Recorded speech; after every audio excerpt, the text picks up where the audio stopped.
வணக்கம். இன்னைக்கு ஒரு குட்டி கதை சொல்ல வந்திருக்கிறேன். இந்த குட்டி கதையில பசுபதின்றவரு ஊரை ஏமாத்துறவருங்களாம். ஊரை ஏமாத்தி பணம் சம்பாதிப்பாருங்களாம், சந்தோஷமா இருப்பாருங்களாம். அவர்கிட்ட துரைன்னு ஒருத்தர் பழகிட்டு இருந்தாருங்களாம். துரைக்கு பசுபதி பத்தி விவரம் அந்த நேரத்துல எதுவுமே தெரியலையாம். ஒரு நாள் துரை போட்டிருந்த மோதிரத்த பார்த்த பசுபதி, "எனக்கு 2 நாள் இரவல் குடுங்க.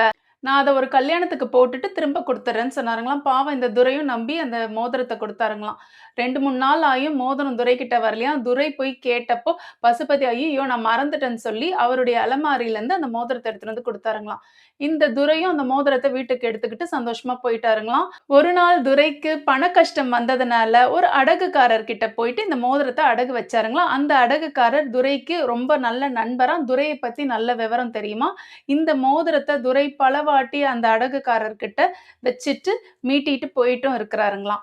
துரை குடுத்த மோதிரத்த அடகுக்காரர் பார்த்த உடனே, இவரு எப்பவுமே குடுக்குற மோதிரம் இது இல்லன்னு கண்டுபிடிச்சுட்டாருங்களாம். இது ஒரு பித்தள மோதிரம்ன்ட்டு.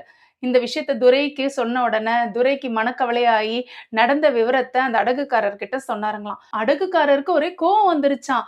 "இவ்ளோ நடந்திருக்கு, அவன சும்மா விட்டு வச்சிருக்கிறியே! உடனே போய் கேளுன்னு" சொல்லி சொன்னாருங்களாம். இந்த துரையும் பதட்டமாயி அந்த பசுபதி கிட்ட போய் கேட்டாருங்களாம். பசுபதி சொன்னாருங்களாம், "இதுக்கும் எனக்கும் எந்த சம்மந்தமும் கிடையாது. நீங்க குடுத்த மோதிரம் தான் இது" அப்படின்னு சொல்லிட்டு விலகிட்டாருங்களாம் ரொம்ப சுலபமா. துரைக்கு பண நஷ்டம், நகை நஷ்டம் எல்லாமே ஆயி ரொம்ப மனக்கவலையா வீடு திரும்பிட்டாருங்களாம். துரையுடைய கதை முடிஞ்சிருச்சுங்களாம் இத்தோட.